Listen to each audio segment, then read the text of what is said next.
Assalamualaikum. Hai, saya Suryati dari Suryati Home Property. Lama dah rasanya saya tak tak live kan. Okey, kepakaran saya selama 20 tahun membantu mereka yang sentiasa mengalami rasa takut nak mati, risau tanpa sebab, kesedihan yang melampau dan takutlah, selalu takut, tak confident, tak yakin diri kan. Tapi saya nak bagi tahu, saya sebenarnya bukan doktor pakar. Cuma saya ada pengalaman lebih 20 tahun dalam membantu merawat pesakit yang mengalami masalah yang macam ni lah, orang kata macam kemurungan apa semualah. Okey, keadaan ini berlaku akan mengakibatkan kehidupan kita, kita akan rasa macam tak selesa, lepas tu terganggu, lepas tu anak-anak rasa tak selesa, pasangan kita tak selesa, kita akan rasa macam-macam lah kan. Jadi ibu bapa kita dan kawan-kawan pun rasa tak selesa. Bila kita kadang-kadang kita terlalu negatif kan, benda-benda macam ni. Okey, saya nak cerita ada satu kes ni, Puan Nur ni. Puan Nur ni dia bukan nama sebenar lah, kalau saya nak bagi tahu lah. Dia bukan nama sebenar, tapi dia ni, saya ingat lagi telefon saya. Dia katakan, dia kata saya kena bertongkat lah. Saya terkejut.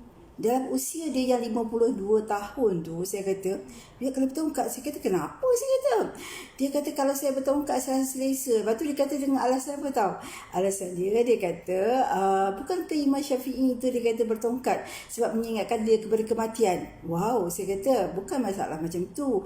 Lepas tu pun rasa macam mana? Saya kata, dia kata, tak tahulah, dia kata, macam hidup ni rasa macam tak tenang, dia kata, lepas tu jalan rasa macam nak jatuh, tak confident, dia kata, semuanya tak okey, dia kata. Lepas tu suami dia tak okey. Saya kata, macam dengan suami puan? Saya kata, macam mana dengan keadaan suami puan? Saya kata kan. Dia kata, suami dia okey, dia kata. Saya kata, betul ke? Saya kata, suami puan ni handsome tau. Saya kata kan. Takkanlah, dia kata, saya kata, suami bisa sihat-sihat lagi. Saya kata, lepas tu puan nak bertongkat dengan dia. Saya kata, tak boleh macam tu.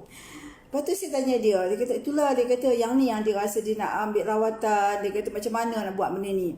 Lepas tu punca dia saya tengok, okey, punca dia yang jadi macam ni. Bila saya tanya, air kosong banyak mana? Maksudnya plain water lah. Saya kata, banyak mana? Yang ni tak sempat, dia kata, minum asal minum aja, dia kata dia. Lepas tu saya kata, dapat tak 2 liter? Dia kata 1 liter pun kadang-kadang tak dapat. Saya kata, macam mana? Saya kata buang air besar macam mana? Buang air besar kadang-kadang seminggu 2-3 kali je. Dia kata, tak kadang sebelit lah, macam-macam, dia kata. Dah, saya kata macam mana? Saya kata toksik macam mana nak keluar daripada badan? Saya kata macam tu kan. Jadi kita dapat kes-kes macam selalu itu cerita-cerita biasa lah. Maksudnya air kosong tak cukup. Lepas tu hidup dia stres. Dia kata dia sejak dia jaga cucu 2 orang ni, yang seorang kata saya, yang sulung tak sampai 4 tahun yang sulung. Yang kedua tak sampai 2 tahun. Bayangkan, dan anak menantu dia bekerja di tempat lain lah, bukan di sini, dan dia terpaksa jaga cucu. Jadi dia kata dia terpaksa jaga. Dia kata, kalau tidak macam mana anak-anak nak bantu. Lepas tu dia kata makan. Saya kata, macam mana makan tak tentu waktu? Kalau sempat makan, tak sempat tak makan. Nampak tak? Betul angin banyak, itu sakit kepala. Kadang-kadang dia kata, saya kata 5,000 ke? Saya kata, dia duduk Perak kan? Saya kata, kami duduk Perak. Dia kata tak lah. Dia kata, mana ada 5,000? Dia kata, dia tak mengaku lah. Saya diam. Lepas tu dia kata, tapi dia kata tak boleh. Dia kata, kalau lebih terjaga malam, dia kata, dia takut nak tidur, takut, dia kata dia. Lepas tu bila dia pakai tongkat berjalan, dia rasa macam dia kuasa confident nak jalan. Sebab dia kata mengingatkan dia kepada kematian, mengingatkan dia kepada, yalah, dia kata dia dah tua, dia kata kan. Lepas tu saya kata, makan tak? Lalu bayangkan, yang pertama saya kata, pertama tengok air kosong tak cukup. Yang keduanya, makan tak sempurna. Lepas tu hidup dalam keadaan yang sangat stres.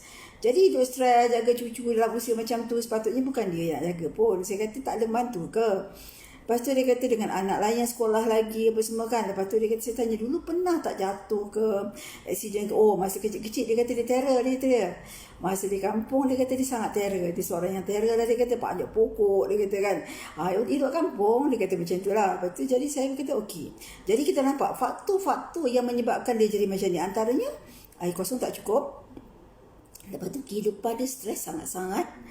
Kena beli cucu, kena jaga cucu apa semua kan. Lepas tu makan tak jaga, waktu tak jaga. Lepas tu dulu dia kata kalau tak ada sambal tak boleh makan, mesti makan pedas. Tapi sekarang ni dia kata tak boleh, dia perut dia memang rasa gastrik lah, macam-macam lah. Dia kata rasa macam tak senang, dia kata kadang-kadang nafas tak puas, dia kata kadang-kadang jantung laju, dia kata kan. Jadi bila jadi macam ni, jadi sistem badan tu tak seimbang.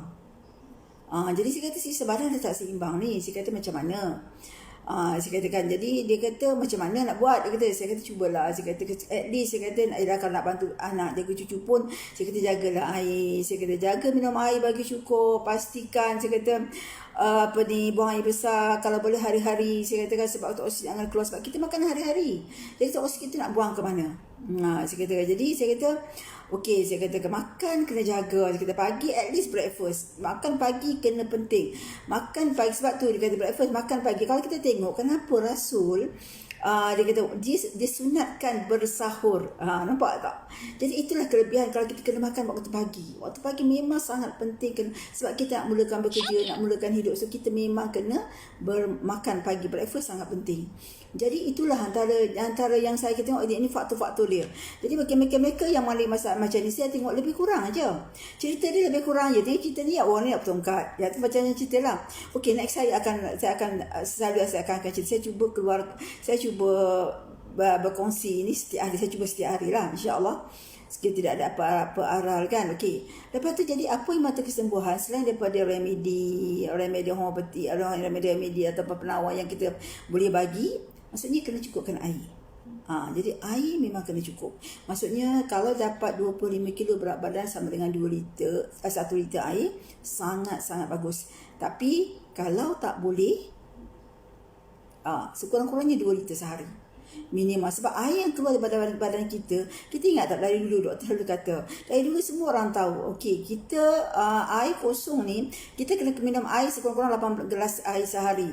8 gelas bermakna 1 gelas bermakna 250 ml.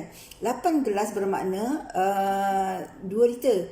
Jadi kita kena tengok 8 gelas sehari-hari memang sangat-sangat penting sebab untuk buang. Jadi badan kita ni secara umumnya pun badan kita akan keluarkan badan kita akan keluarkan air satu hari 1.75 liter. Itu kajian. Lebih kurang macam tu.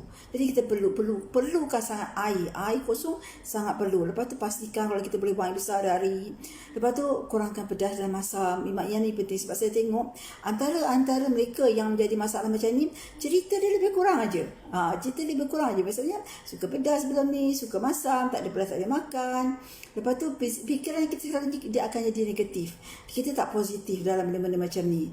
Jadi kita kena berbaik sangka dengan Allah, maksud kena positif lah kan. Jadi selain rawatan kita maksudnya yang penting jaga diri kita, kena jagalah diri kita, kena jaga diri kita. Okey.